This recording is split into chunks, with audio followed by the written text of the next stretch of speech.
আসসালামু আলাইকুম। আমি পদার্থবিজ্ঞান দ্বিতীয় বছরের প্রথম অধ্যায়ের এন্ট্রপি অংশটা একটু পড়ানোর চেষ্টা করব। এন্ট্রপি অর্থ হচ্ছে বিশৃঙ্খলার পরিমাপ। মানুষ যেমন রাগ হয়ে গেলে তার মধ্যে বিশৃঙ্খলা বেড়ে যায়, তেমনি কোনো বস্তুর মধ্যে তাপমাত্রা বেড়ে গেলে তার এন্ট্রপি বেড়ে যায়। এন্ট্রপি কোনো যন্ত্রের বা সিস্টেমের তাপকে কাজে রূপান্তরের যে অক্ষমতা, যে অসম্ভবতা, যে অপ্রাপ্ততা, তাকে এন্ট্রপি বলা হয়। কখনো কখনো আমরা বলি রুদ্ধতাপীয় প্রক্রিয়ায় যে তাপীয় ধর্ম স্থির থাকে তাকে এন্ট্রপি বলা হয়। আমরা এখানে এন্ট্রপির কিছু গাণিতিক সমস্যা দেখানোর চেষ্টা করব। প্রথমে এখানে আমরা -θ°C তাপমাত্রা থেকে 0°C তাপমাত্রা, এখানে তাপমাত্রার পরিবর্তন হয়েছে। তাপমাত্রা পরিবর্তন আর 0°C থেকে 0°C তাপমাত্রার সেখানে শুধুমাত্র অবস্থার পরিবর্তন হয়েছে, কিন্তু কি কোনো তাপমাত্রা পরিবর্তন হয় নাই। আমরা এখানে যদি বলি যে -5°C তাপমাত্রার 350 গ্রাম বরফ, 350 গ্রাম বরফ, তাহলে একে -5 থেকে 350 গ্রাম বরফকে 0°C তাপমাত্রায় নিতে আমার এখানে তাপের প্রয়োজন, আবার 0°C তাপমাত্রার বরফকে 0°C তাপমাত্রার বরফে পরিণত করতে আমাকে অবশ্যই কি তাপমাত্রার এখানে কোনো প্রয়োজন নেই, পরিবর্তন হয়নি, এখানে শুধু অবস্থার পরিবর্তন হয়েছে। এখানে আমরা একটু যদি ব্যাখ্যা করি তাহলে আসি -θ° থেকে 0°C তাপমাত্রা, এখানে তাপমাত্রা পরিবর্তন হয়েছে। আবার 0°C তাপমাত্রার বরফকে 0°C তাপমাত্রা পানিতে পরিণত করতে হলে এখানে অবস্থা পরিবর্তন হয়েছে, তাপমাত্রা কিন্তু 0°।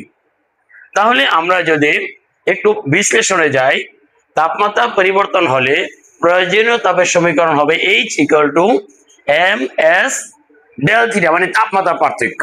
এখানে আমরা T1 কে যদি বলি -5°C বা 268 কেলভিন, আর T2 কে যদি আমরা বলি 0°C বা 273 কেলভিন, তাহলে আমরা এখানে দেখতে পাচ্ছি যে তাপমাত্রা পরিবর্তন হলে প্রয়োজনীয় তাপ H = mS T2 - T1।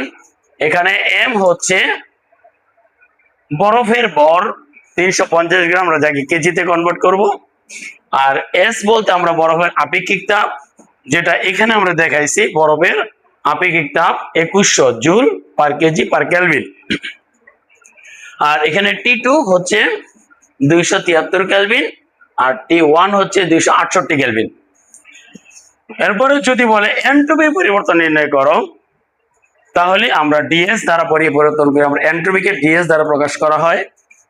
এখানে বরফের ভর এবং বরফের আপেক্ষিক তাপ, আর T2/T1 লন T2/T1 জুল পার কেজি, কারণ এখানে আমরা এন্ট্রপি পরিবর্তন বের করেছি যেখানে তাপমাত্রা পরিবর্তন হয়েছে।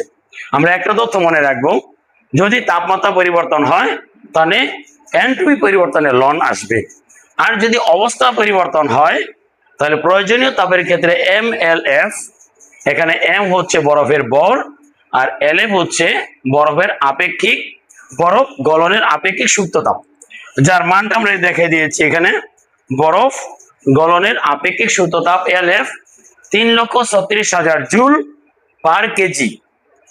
আবার যদি এখানে বলা হয় অবস্থা পরিবর্তন হচ্ছে এবং এন্ট্রপি পরিবর্তন যদি চায়, তাহলে DS = mLF/T, সংশ্লিষ্ট তাপমাত্রা দিয়ে ভাগ করতে হবে।